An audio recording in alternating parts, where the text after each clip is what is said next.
Hello, welcome back to the Atomix project. For this next little bit, I ended up with about 3 hours of video getting the display lines to work, being able to click on them so that we could then do the movement, then determining the win condition. I tried to edit out as much cruft as I could, and believe me, there was like half an hour has ended up on the cutting room floor, but it still left me with a really long video. So what I ended up doing was I ended up splitting it into separate parts, of which this is one. So the next 3 or 4 videos are actually the big long video, but once we get to the win condition, that's it. That's the end of this smaller subsequence of videos. So check out the playlist above, which should be above my head somewhere, for the other videos in this series. But without further ado, let's get started. Quick couple of announcements before we actually get to the code. First thing is, this book is still available, Python Pygame, Raspberry Pi game development, and A-Press asked me if I wanted to get involved in writing another book, and I said yes. And so here's the other one, which is Unity Networking Fundamentals, so creating multiplayer games within Unity. I wrote the first half of this book. I actually co-wrote it with Kajendra, and he wrote the rest of the book. But yeah, I'm super happy with it. I did a couple of examples at the start, so it's all about TCP connections in C#, how to sort of get a weather app, and then there's a tic-tac-toe game in there as well, and then later on in the book it shows you how to create a maze game. But yeah, it's all in here. It's not particularly thick, but it covers quite a lot of ground. But yeah, this is out now. Link will be in the show notes below. Thanks. Alright, this is one of my favourite fonts is Fantastique. Fantastique? I don't know how to pronounce it. But if we go to our Text Mesh Pro and then Font Asset Creator, I can drag that into there and generate font alias. It does all that. The reason why I like it is because it's got curly K's. I like that. And then I'll just save it as that. That's fine. Okay. I go to debug. Choose my new font. Fantastique. That's the one. And then I'm going to choose 18, which is probably enough. Probably enough. And then I need it to be, that's there, so that's fine. Wrapping enabled, overflow enabled, horizontal character. I think that's everything there. And debug, just call it that. And then I'm going to create a script that is going to grab that. Oh, of course, this doesn't know anything about it, does it? Oh, that's okay. That's fine. Because this is going to be attached to our loader. So if I go into game, file loader, and then I say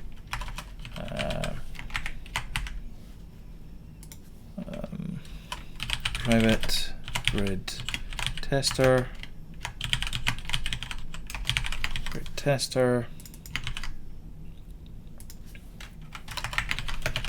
new grid tester, but then we need to pass in the rows, so that's not going to work.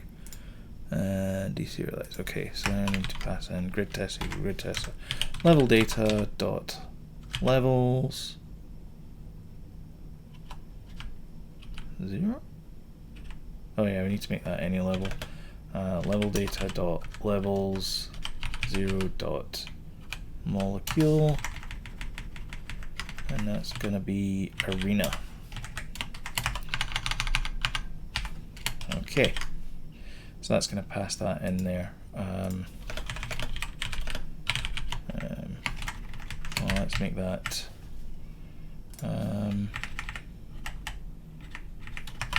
private int level.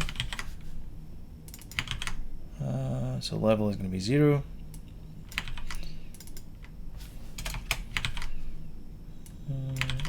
That's that done.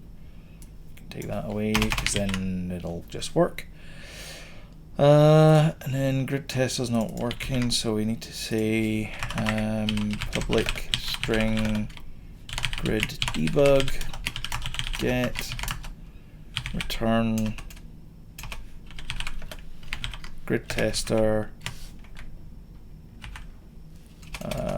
dot current state. Okay, and then we need to create a debug script for that. So inside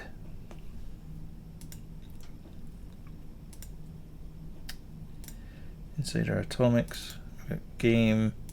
Let's create another one here called debug.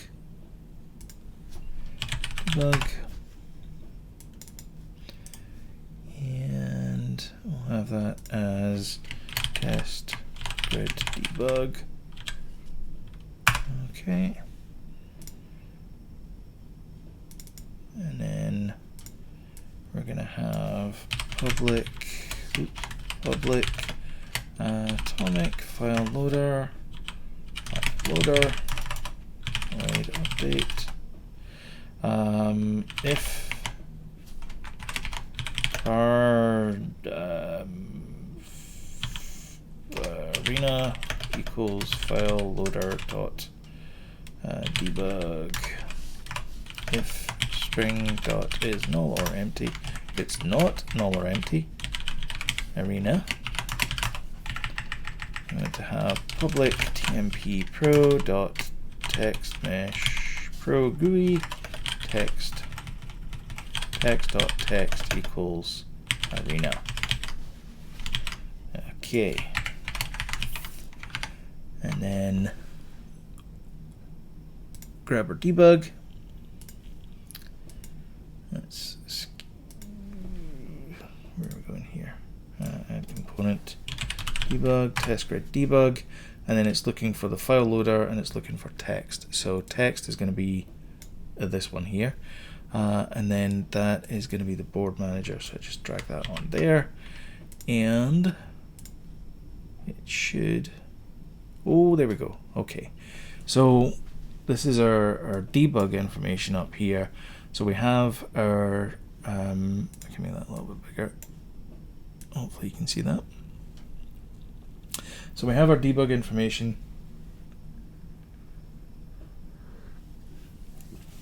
Up there. So if I choose this one here and then move it, that should move 2 down to here. But we haven't updated it, so we need to do that. So let's do that. Okay, so inside our file loader, this is where we figure out that we've moved something. So what we can do is we can find out. So the sender's the direction lines, the vector is E, but we need to know the current position. So the selected atom is that one. Okay, so selected atom is that one. So our tag is going to be selected item dot tag. I don't think we have it as that though. Molecule? No. What did we call it? We had it as something else, didn't we? Index ref. Is it index ref? Okay, so we can do grid tester dot move piece index ref, and then the new position is going to be new pause, like that. So index ref, oh yeah, we need to do selected item dot index ref. Okay.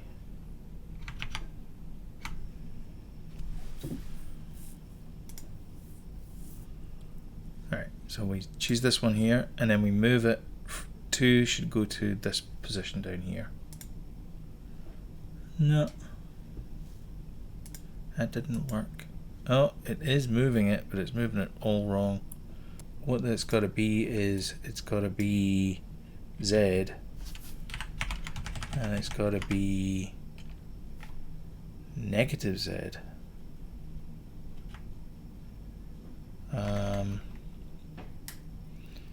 So that's going to be Y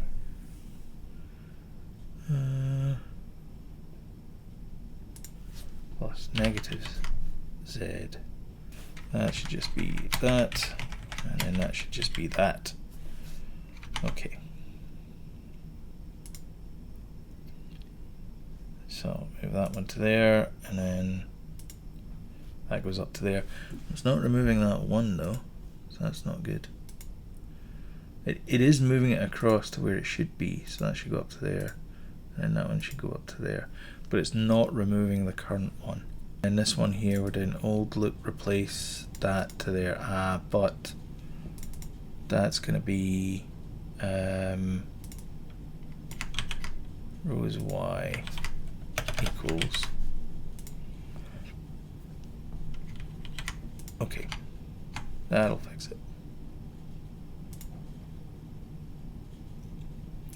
So this one goes to here, this one goes to here, this one goes to here, and this is all working. Okay.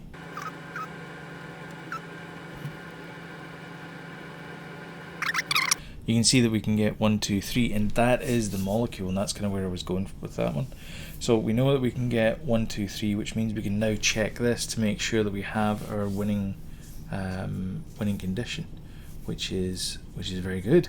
This is the code that starts the level here. So when you restart the level, it makes a copy of the grid, and then it makes a copy of the module, the molecule. I keep calling it module. I think we got to do the same thing here. So I'm gonna try and attempt to copy this part here. So I'm gonna do copy, and then this one here, the copy grid. So it joins it with that, and then it splits it with that. Okay, that's kind of neat. It's basically what I'm doing up here, so that's not too bad. So our molecule is actually going to be that, and then this is going to say, so we make it copy the grid, which is this one here. So that is that line there. That's that line there. And then what we want to do is we want to say the molecule, so that's molecule equals molecule dot join, so it's going to be string dot join, separator is going to be that, molecule, so level molecule join, but we want to join it with all of this. So I'm going to break this down a little bit. So what I want to say is our grid temp equals rows 0 dot replace, and then it's going to be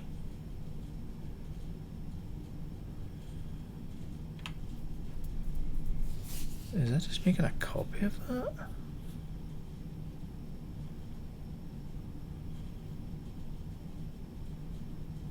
I'm not entirely sure what that's doing there. Flick back to this code here. Where are we? This one here.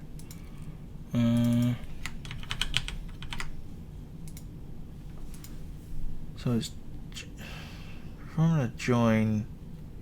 So it's joining this on this. Okay. Well,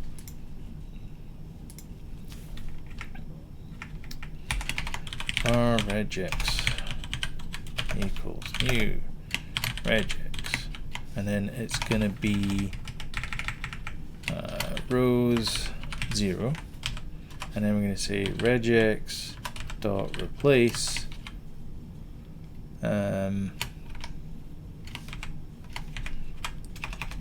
dot g, yeah, comma, with dot, oh yeah, I'm going to do this here, sorry, keep forgetting this. I do that there, so that's a regular expression, and then we want to take the input, which is going to be rows 0, and we then replace it with dot. Okay, so this is going to be var GG, we'll call it GG grid to make it a little bit easier to read here. So we'll get that there, and then we want to do a substring of the length of it. Dot substring molecule 0 dot length. Okay, and then we want to join molecule but separated by GG grid.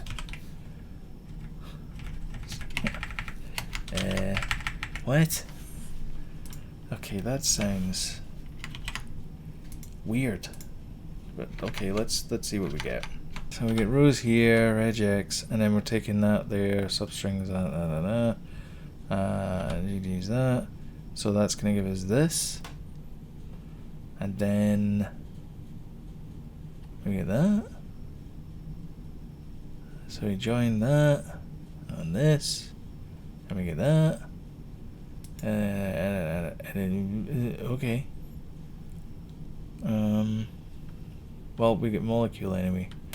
So all we need to do is go through and then check to see if that exists. So what we can do is we can say return test grid dot index of molecule is greater than or equal to 0, and that will return true if there is a solution. So I'm going to go to here. So anytime we make anytime we do this, we're then going to say if grid tester dot solution print winner chicken dinner.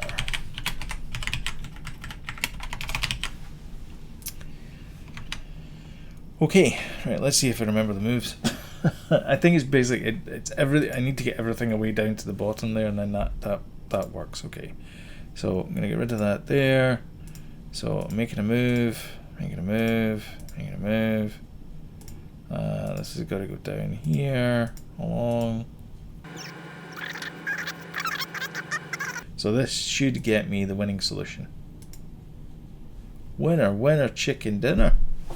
All right, we're gonna end the video there, I think, because that is a winner. And you can see from the debug there that we have 1, 2, 3, and we have our HOH there. So yeah, let's end the video there. Thank you so much for watching this video. If you got this far, then please throw a thumbs up if you liked the video, thumbs down if you didn't like the video. Apologies for the bit in the middle. I did say it was a bit rough in the middle, but I did get to the end, and that's the main thing, is I got to the win condition, which is what was the goal of this particular video. So I'm hoping you're enjoying the Atomix project that we're doing so far.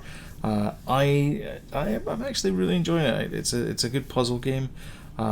So yeah, next steps obviously is we tidy up the win condition. We obviously have to have a timer on there. We've got moves. We already have the undo redo stack. What I might do is off camera is remove some of the existing code that we just don't need. But if you look on the GitHub repo, you'll see that there's different versions of the code. So the sort of we're using Semver, so it's major, minor, patch. So the major revisions, the minor revisions are the videos that are going out, and then once the videos are finished, I'll do version 1.0. And then the patch versions are just the sort of in between the videos. That there's no point in recording videos for them. They're just like removing classes and things and just kind of tidying generally things up. I do think it was pointed out in the comments that I should probably just have started fresh rather than using Lunar Lockout as the start. Yeah, probably should have. It's probably a good idea. Sometimes code reuse is, problematic when it's too general and too tied into there. So, lesson learned. I should have just picked and choose some of the classes, but there we have it. Anyway, if you got this far in the video, then don't forget you can always subscribe. Hit the old subscribe notification button down there. That really does help the channel out.